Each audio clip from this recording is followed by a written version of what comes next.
하여소서. 이곳을 주목하소서. 주를 향한 노래가 꺼지지 않으니 하늘을 열고 보소서. 이곳에 임재하소서. 주님을 기다립니다. 기도의 향기가 하늘에 닿으니 주여 임재하여 주소서.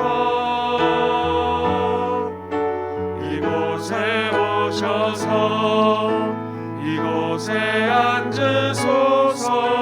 이곳에서 드리는 예배를 받으소서.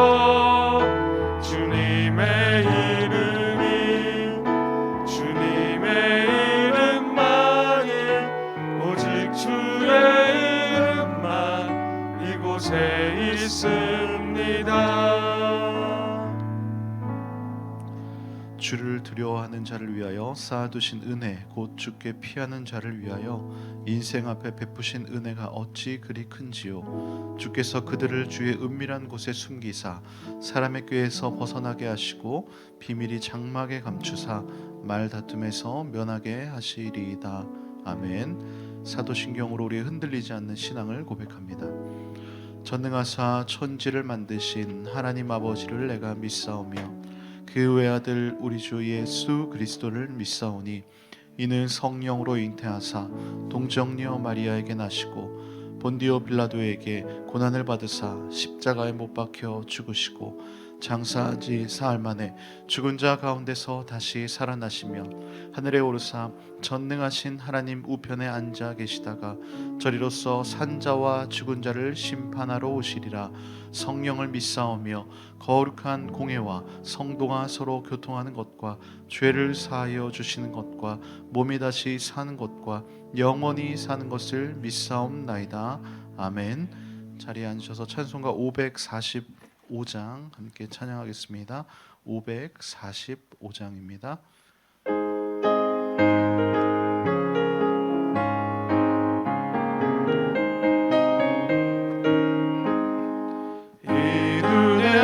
증거 아니 배워도 믿음만을 가지고 선을 걸으며 이 귀에 아무 소리 아니 들려도 하나님의 약속 위에 서리라.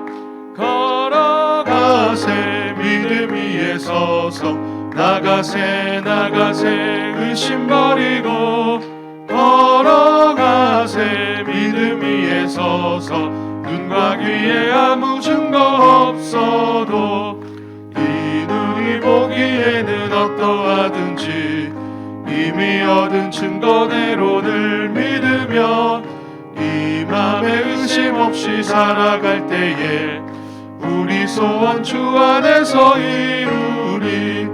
걸어가세 믿음 위에 서서 나가세 의심 버리고 걸어가세 믿음 위에 서서 눈과 귀에 아무 증거 없어도 주님의 거룩함을 두고 맹세한 주 하나님 아버지는 참 미쁘다. 그 귀한 모든 약속 믿는 자에게 능치 못할 무슨 일이 있을까. 걸어가세 믿음 위에 서서 나가세 의심 버리고 걸어가세 믿음 위에 서서 눈과 귀에 아무 증거 없어도. 아멘. 오늘 하나님께서 우리 주신 말씀 어제 큐티 본문인 디모데후서 1장 1절에서 7절의 말씀입니다. 한 절씩 교독하겠습니다. 하나님의 뜻으로 말미암아 그리스도 예수 안에 있는 생명의 약속대로 그리스도 예수의 사도된 바울은 사랑하는 아들 디모데에게 편지하노니 하나님 아버지와 그리스도 예수 우리 주께로부터 은혜와 긍휼과 평강이 내게 있을지어다. 내가 밤낮 간구하는 가운데 쉬지 않고 너를 생각하여 청결한 양심으로 조상적으로부터 섬겨오는 하나님께 감사하고 내 눈물을 생각하여 너 보기를 원함은 내 기쁨이 가득하게 하려 함이니 이는 내 족속에 거짓이 없는 믿음이 있음을 생각함이라. 이 믿음은 먼저 내 외조모 로이스와 내 어머니 유니게 속에 있더니 내 속에도 있는 줄을 확신하노라. 그러므로 내가 나의 안수함으로 내 속에 있는 하나님의 은사를 다시 부릴 듯하게 하기 위하여 너로 생각하게 하노니 함께요. 하나님이 우리에게 주신 것은 두려워하는 마음이 아니요 오직 능력과 사랑과 절제하는 마음이니. 아멘. 기도하겠습니다. 사랑의 하나님 감사합니다. 오늘 이 새벽도 우리를 깨워주시고 이 예배 자리에 불러주심을 감사합니다. 오늘 이 시간 우리가 예배드리며 나아갈 때에 우리 심령 가운데의 모든 불안이 걷어지고 두려움이 걷어지고 하나님이 주시는 샬롬의 한없는 평강이 임하게 하여 주시옵소서. 말씀을 들을 때 우리 들을 길을 열어주시고 이 말씀이 나의 마음밭에 잘 씨앗이 뿌려지게 하시고 부드러운 마음밭에 말씀이 무럭무럭 자라 열매 맺는 인생 되게 하여 주시옵소서. 늘 반주로 섬기는 반주자에게 하나님 동행하여 주시고 하나님 늘 함께하여 주시옵소서. 예물드린 손길들 있습니다. 감사헌금, 예배헌금 1,000번째 본당 리모델링 특별헌금으로 주님께 봉헌 드리오니 주님 하나님 나라의 확장을 위해 선이 쓰임받게 하시고 예물드린 손길들 기억하시고 하늘의 신령한 복과 땅의 기름진 복으로 도하여 주시옵소서. 시작하는 시간입니다. 마치는 시간까지 성령 하나님께서 친히 인도해 주실 줄 믿으며 예수님의 이름으로 기도드립니다. 아멘. 오늘부터 디모데 후서의 말씀으로 이 새벽에 함께 은혜를 나누기를 원하는데요. 요즘에 이 오징어 게임에 이어서 지옥이라는 넷플릭스 드라마가 전 세계 1위를 기록을 했습니다. 오픈되자마자 1위를 기록을 했습니다. 저는 이 오징어 게임은 보지를 않았는데 이 지옥은 봤습니다. 이 제목부터 뭔가 굉장히 종교적이지 않습니까? 천국과 이 지옥, 이 사람들의 이 관심과 흥미를 끌기에 굉장히 좋은 흥미로운 주제입니다. 그런데 이 드라마에서 당신이 지옥에 갈 것이다. 보신 분들은 아시겠지만 당신이 지옥에 갈 것입니다라고 고지하는 인물을 천사라고 표현을 하더라고요. 굉장히 이 악마처럼 CG 처리를 했는데 천사라고 부르니까 조금 이상했습니다. 이 드라마를 보면서 사람들에게 잘못된 이 세계관을 심겨줄 수도 있겠다, 심어줄 수도 있겠다라는 생각이 굉장히 강하게 들었습니다. 아니나 다를까 이 드라마에 관련된 자료들을 이제 쭉 찾아보다가 이 어떤 블로그를 보게 되었는데 이 사람이 이렇게 자신의 블로그에 이제 이렇게 기록을 해놨습니다. 성경도 종교 지도자라는 사람들이 머리를 맞대고 앉아 짜고 치는 고스톱식으로 지어낸가 아닌가 생각도 듬. 드라마 이게 재미로 볼 수도 있지만 그 드라마에 등장하는 새 진리회라는 굉장히 우스꽝스러운 이단의 장면들을 보면서 그걸 보는 사람이 이제 이런 식으로 생각하도록 하게 한 것이죠. 이 문화의 힘은요 생각보다 굉장히 막강합니다. 전 세계 사람들이 오징어 게임을 보고 딱지치기를 하고 무궁화꽃이 피었습니다를 따라합니다. 한국말로 따라를 합니다. 달고나를 만들고 드라마에 등장했던 배우들의 이 SNS에 이제 팔로우를 하는 것이죠. 이 소프트 파워라고 하죠. 덕분에 우리나라의 이 매력 지수는 굉장히 상승을 했습니다. 이제 전 세계에 아마 대한민국이라는 또 위상이 또 삼성 때문에도 유명하지만 또 한 단계 높아지지 않았나 생각을 합니다. 전 세계 많은 사람들이 한국어를 배우고 한국 노래를 따라 부릅니다. 그런데 문제는 이 오징어 게임도 그렇고 이 지옥이라는 드라마도 이 기독교에 대한 조롱과 회의의 정서가 내포되어 있다라는 것입니다. 그래서 결국 사람들의 인식 속에 이 기독교에 대한 피로감을 느끼게 만드는 것이고 아까 읽어드린 블로거와 같은 사람들이 이제 발생하게 되는 것이죠. 팀 켈러 목사님이 이런 말을 했습니다. 이 포스트 모던 이전의 세대 사람들에게 인생이란 무엇입니까? 라고 묻는다면 그들은 아마 더 선하고 도덕적인 사람이 되는 것이다 라고 답할 것이라고 말을 했습니다. 그런데 지금 우리가 살고 있는 포스트 모더니즘의 영향을 받은 사람들은 인생이 무엇입니까? 라고 물으면 그것은 자유입니다 라고 말할 것이다 라는 것이죠. 즉 누군가를 해치지만 않는다면 자신의 갈망과 욕구를 채울 수 있는 자유입니다라는 것이죠. 그렇기 때문에 이 시대에 왕이 없는 것처럼 그냥 자신이 왕인 시대를 살아가고 있는 것이죠. 복음을 전하는 목회자로서 이런 시대 속에서 이 고민이 생기지 않을 수가 없었습니다. 저뿐만 아니라 복음을 전해야 하는 우리 성도님들에게도 동일한 문제라고 생각을 합니다. 그런 의미에서 이 바울이 전한 메시지, 비록 역경중일지라도 교회가 하나님의 이 진리의 말씀 가운데에 든든히 굳건히 서기를 바람으로 기록한 이 디모데후서는 우리들에게 많은 은혜와 또 깨달음을 주는 말씀입니다. 디모데후서는요, 바울의 마지막 서신이라고 알려져 있습니다. 바울이 여러 가지 성경을 다 기록을 했는데 마지막으로 기록한 것이 이 디모데후서다라는 것이죠. 로마 감옥에서 디모데에게 보낸 편지입니다. 바울이 디모데후서를 통해서 디모데뿐만이 아니라 후세대에 이제 있을 모든 목회자들에게 앞으로 고통하는 시대가 올 것이니 고난을 각오하고 진리를 보소하고 전도자의 직무를 다하십시오라는 그리스도 예수의 좋은 일꾼이 되라고 말을 하고 있는 것입니다. 그의 마지막 메시지이니까 거의 유언과 같은 메시지다라고 할 수 있습니다. 이 디모데후서는 목회 서신으로 분류가 되는데 다른 목회 서신인 디모데전서와 디도서와는 조금 다른 면이 있습니다.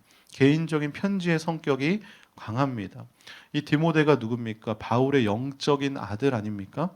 그래서 더욱 애정을 가지고 개인적으로 권면도 하고 격려도 하는 것이죠. 그리고 자신의 간증도 많이 기록을 하고 있습니다. 당시 디모데는 이 에베소 교회를 목회를 하고 있었는데 그때도 역시 이 거짓 사도들이 득세를 하고 있었기 때문에 그들의 사상에 흔들리지 말고 진리의 터 위에서 확고히 서서 바른 복음을 전할 것을 당부한 것입니다. 외적으로는 외부적인 핍박에 무너지지 말고 내부적으로는 거짓 교훈과 이단들을 경계함으로써 복음의 진리와 교회를 지켜라 라는 이 교훈을 하기 위해서 이 말씀을 기록을 한 것입니다. 그럼 1절과 2절의 말씀을 보겠습니다. 하나님의 뜻으로 말미암아 그리스도 예수 안에 있는 생명의 약속대로 그리스도 예수의 사도된 바울은 사랑하는 아들 디모데에게 편지하노니, 사랑하는 아들이라고 표현을 하죠. 하나님의 아버지와 그리스도 예수 우리 주께로부터 은혜와 긍휼과 평강이 내게 있을지어다. 아멘. 바울은 1절에서 다른 서신에서와 마찬가지로 자신이 사도가 된 것은 자신의 노력으로 된 것이 아니라 그리스도 예수 안에서 하나님의 뜻으로 말미암아 되었다라고 밝히고 있습니다. 바울이 기록한 성경들의 공통점 아닙니까? 바울이 기록한 성경의 공통점 1절에 딱 보면 바울은 자신이 원해서 사도가 되었다라고 말하지 않습니다. 다 하나님의 뜻이다. 하나님의 은혜로 되었다라는 것이죠. 디모데전서 1장 1절도 이렇게 기록하고 있습니다. 우리 구주 하나님과 우리의 소망이신 그리스도 예수의 명령을 따라 그리스도 예수의 사도된 바울은, 마찬가지입니다. 굉장히 비슷하죠. 그렇다면 바울을 향한 하나님의 그 뜻은 무엇일까요? 사도행전 9장에 잘 나오지 않습니까? 다메섹 도상에서 예수님을 만나고 이방의 복음을 전파하는 것이 바로 하나님의 바람이었습니다. 이를 위해서 하나님께서 택하신 그릇이 바로 바울이었다라는 것이죠. 그렇기 때문에 그것이 바울의 사명이자 하나님의 뜻이었습니다. 이런 바울이 사랑하는 아들 디모데를 위해서 밤낮으로 간구하면서 쉬지 않고 디모데를 생각한다라고 말을 합니다. 3절과 5절의 말씀인데요. 내가 밤낮 간구하는 가운데 쉬지 않고 너를 생각하여 청결한 양심으로 조상적으로부터 섬겨오는 하나님께 감사하고 내 눈물을 생각하여 너 보기를 원함은 내 기쁨이 가득하게 하려 함이니 이는 내 속에 거짓이 없는 믿음이 있음을 생각함이라. 이 믿음은 먼저 내 외조모 로이스와 내 어머니 유니게 속에 있더니 내 속에도 있는 줄을 확신하노라. 아멘. 이 청결한 양심으로 조상적으로부터 섬겨오는 하나님께 감사하였다. 하나님이 하나님께 감사한 이 바울의 내용은 무엇입니까? 5절에 보니까 거짓 없는 믿음인 것이죠. 오늘 이 성경에서 밑줄을 긋는다면 저는 여기 걷고 싶습니다. 거짓 없는 믿음. 그런데 이 바울이 가만히 보니까 이 거짓 없는 믿음은 외조모 로이스와 어머니 유니게로부터 영향을 받은 것이었습니다. 그들 속에 있던 거짓 없는 믿음이 그대로 디모데에게 믿음의 유산으로 이어진 것이죠. 우리가 여기서 생각해 볼 것은요, 먼저 믿음에는 거짓 믿음과 거짓 없는 믿음이 있다라는 사실입니다. 거짓 믿음이란 말 그대로 믿음이 있다라고 하면서도 행함이 없는 믿음인 것이죠. 거짓 없는 믿음은 무엇입니까? 위선적이지 않은 믿음입니다. 신앙생활, 믿음 생활은 언제든지 우리가 사람 앞에서 할 수 있습니다. 하나님이 아니라 사람의 시선을 의식하고 봉사하고 헌금하고 교회 다닐 수 있습니다. 그런데 디모데에게는 이런 위선이 전혀 없었다라는 것이죠. 또 한 가지 생각해 볼 것은 믿음의 유산입니다. 이 믿음의 명문 가문은 그냥 이루어지는 것이 아닙니다. 하나님의 이 복음을 그냥 받는 것이 아닌 것이죠. 저희 외할아버지가 지금도 살아계신데 어머니가 매주 목요일마다 이제 외할아버지 댁에 가서 보살피고 계십니다. 몸이 불편하시니까 발도 닦아드리고 여기저기 청소도 하실 때에 이 외할아버지께서 목회하실 때에 간증을 하나씩 들려주신다라고 합니다. 그렇게 어머니께서 간증을 들을 때마다 이제 어머니는 카톡으로 장문의 메시지를 저희 가족 톡방에 이제 올리는 것이죠. 그럼 저는 이제 그런 스토리를 쭉 읽으면서 많은 생각이 듭니다. 여러 가지 간증이 굉장히 많은데 확실한 것은 지금 제가 누리고 있는 이 복이 바로 하나님, 할아버지 덕분이었구나라는 생각이 너무나 강하게 드는 것입니다. 유기성 목사님이라는 분을 많이 아실 것입니다. 유기성 목사님이 이제 40도 안 됐을 때 서울에 있는 교회에 부흥 집회 강사로 초청이 되었습니다. 그런데 부흥 집회 강사로 초청이 되고 고급 호텔에, 서울의 최고급 호텔에 묵게 되었다고 합니다. 그런데 이 호텔에 딱 들어가서 이제 쉬는데 문득 그런 생각이 들었다는 것이죠. 내가 누리는 이 호강은 순교하신 나의 할아버지의 상급이구나. 이 목사님은요, 할아버지를 이 빛바랜 사진으로만 이제 보았는데 아버지를 통해서 들은 것은 이 할아버지께서 전쟁 중에 끝까지 남아서 교회를 지키다가 순교하셨다라는 것입니다. 유기성 목사님의 할아버지는 순교를 하셨고 아버님도 목회자셨습니다. 그렇기 때문에 이 목사님이 자신이 지금 누리고 있는 복이 이 선조들이 자신을 위해 남겨두신 영적인 자산 때문이었다라는 것을 고백을 하는 것이죠.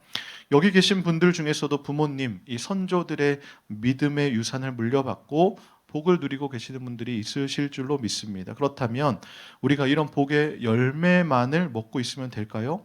내가 그 열매를 먹었다면 내 자녀들 또한 그런 열매를 먹을 수 있도록 이 부모님, 할아버지, 조부모님의 삶을 본받아서 우리도 역시 그러한 삶을 살아야 되지 않겠습니까? 내가 만약 신앙의 1세대다라면 앞으로 내 자녀들은 이런 믿음의 유산을 물려받도록 나부터 거짓 없는 믿음을 자녀들에게 보여줘야 하지 않을까요? 디모데는요, 어머니 유니게와 외조모 로이스의 신앙의 유산을 본받고 그 역시도 이 믿음의 삶을 살아갔습니다. 디모데가 얼마나 이 교회 역사에서 크게 쓰임을 받았는지 모릅니다. 거짓 없는 믿음의 삶을 살아간 것이죠. 바라옵기는 우리 신앙의 자녀들이 이런 믿음의 유산을 잘 물려받아서 나부터 믿음으로 잘 살고 내 자녀들과 후손들도 거짓 없는 믿음으로 살아가시기를 간절히 소망합니다.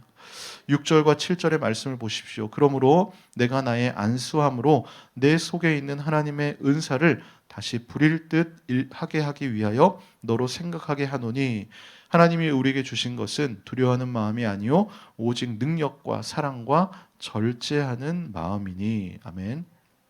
바울이 디모데에게 복음을 이제 전하기 위해서 안수 받을 때 받은 그 은사를 다시 기억을 불러 일으키고 있습니다. 그렇다면 하나님께 안수 받을 때에 하나님께 받은 은사가 무엇입니까? 7절이죠. 두려워하는 마음이 아니라 오직 능력과 사랑과 절제하는 마음이다라는 것입니다. 바울은 너무나 잘 알고 있습니다. 디모데가 목회를 하면서 복음을 전할 때에 얼마나 큰 핍박이 따를 것인가 잘 알고 있었습니다. 왜일까요? 복음은 믿는 자들에게는 하나님의 능력이 되지만 믿지 않는 사람들이 볼 때에는 어리석어 보이는 것이고 미련해 보이고 그런 것입니다. 그래서 두려워하는 마음이 자연스럽게 생길 수가 있는데 그런 디모데에게 힘과 용기를 주고 있는 것이죠. 그렇다면 이 부분에서 또 한 가지 생각해 볼 것은 이 두려움이라는 것은 하나님이 주신 마음이 아니라는 것입니다. 이 심리학자인 린다 세퍼디라는 사람이 두려움이 나를 망친다라는 책에서 두려움은 사람을 수동적이고 소심하게 하고 늘 경계심을 품게 하고 불안해하게 하고 자신이 없게 만들고 매사에 비판적이게 해서 자신을 망치게 한다라고 말을 합니다. 근데 놀라운 것은 두려움의 95%는 현재 일어나고 있는 것에 대한 두려움이 아니라 상상적인 두려움이라는 것입니다. 이런 글을 본 적이 있는데요. 토끼가 숲속에서 잠을 자다가 갑자기 나무에서 야자 열매가 쿵 하고 떨어진 것입니다. 깜짝 놀란 토끼가 달아나기 시작을 합니다. 그런데 그것을 보고 숲속의 많은 동물들이요, 토끼가 도망가니까 무슨 일이 일어난 줄 알고 이제 같이 뒤따라 도망가기 시작을 합니다. 급기야 산중의 왕으로 불리는 호랑이도 같이 토끼를 따라 도망가기 시작합니다. 이 뛰기를 한참을 뛰다 보니까 너무 지치는 거예요. 힘들다 보니까 이제 서로 멈추었습니다. 한참을 달린 동물들이 지쳐서 이제 멈춰서 서로 왜 도망가는지 물어보니까 아무도 대답을 못하더라라는 것입니다. 너무 황당하지 않습니까? 이 두려움이라는 것이 무서운 이유는요, 실체가 없기 때문입니다. 우리 역시도 인생길에서 실체가 없는 이 두려움 앞에서 얼마나 절망하고 떨 때가 많은지 모릅니다. 우리는 이런 두려움을요, 믿음과 사랑이라는 무기로 맞서 싸워야 합니다. 요한일서 4장 18절을 제가 표준 세번역으로 읽어드리겠습니다. 사랑에는 두려움이 없습니다. 완전한 사랑은 두려움을 내쫓습니다. 두려움은 징벌과 관련이 있습니다. 두려워하는 사람은 아직 사랑을 완성하지 못한 사람입니다. 이 서두에 말씀드렸던 지옥이라는 드라마를 보면 천사가 등장해서 당신은 며칠 후에 몇 시에 몇 분에 지옥에 갈 것입니다 라는 경고를 받은 사람들이 얼마나 무서워서 두려워 떠는지를 모릅니다. 말도 안 되는 픽션이지만 이 한편으로는 인간의 두려움에 대해 생각을 해보게 되는 것이죠. 주님의 용서와 하나님의 크신 사랑을 경험을 한다면 그 두려움은 눈 녹듯이 다 사라지게 될 것입니다. 세상은 점점 악해져 가고 예수를 믿기 어려운 분위기가 되어가고 있습니다.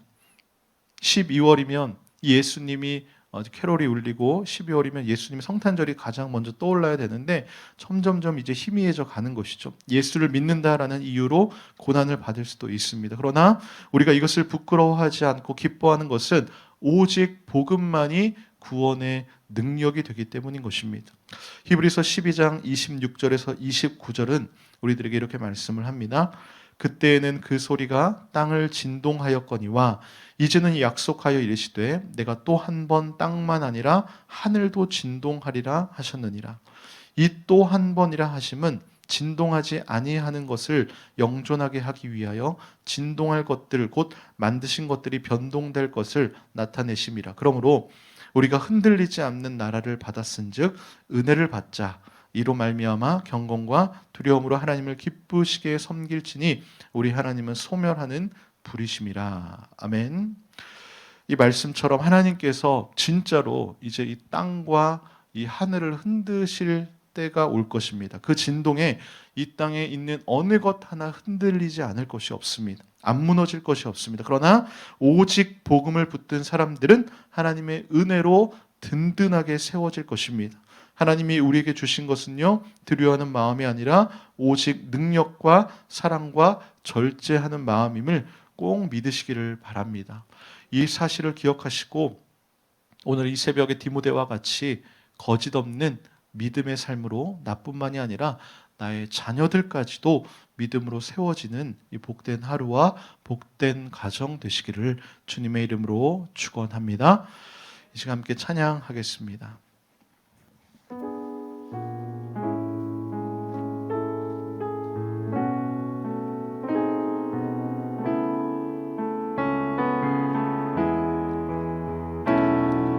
두 손 들고 찬양합니다.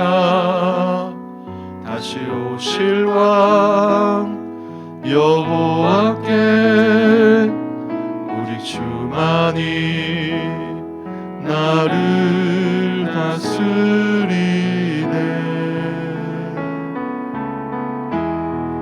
나 주님만을 섬기리. 헛된 마음 버리고 성령이여 내 영혼 충만하게 하소서. 주님 앞에 내 생명 드리리라.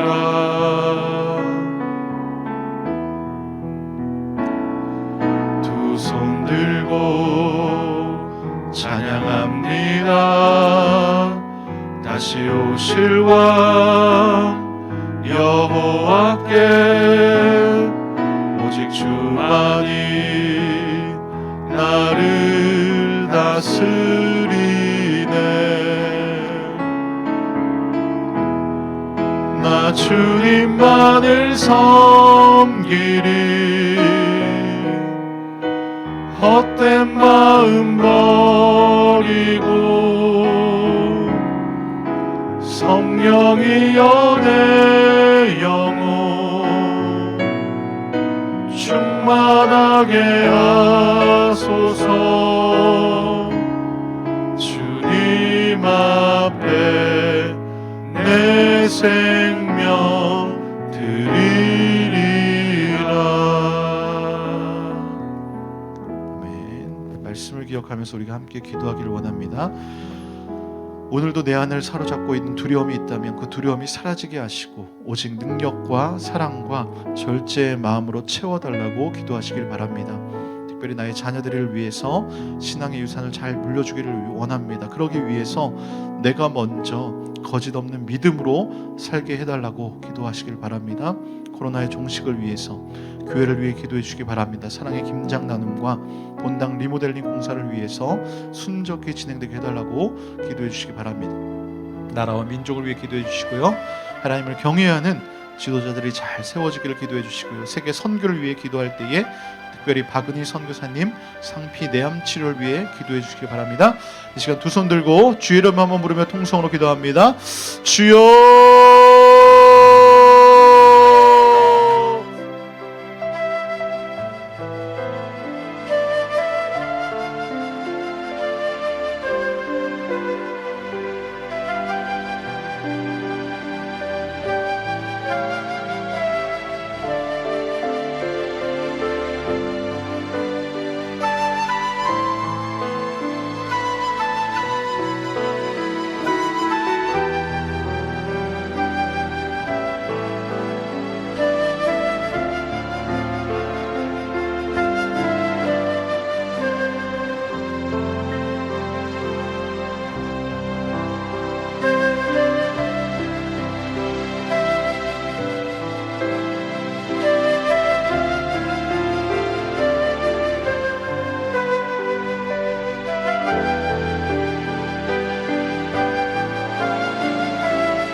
주옵소서.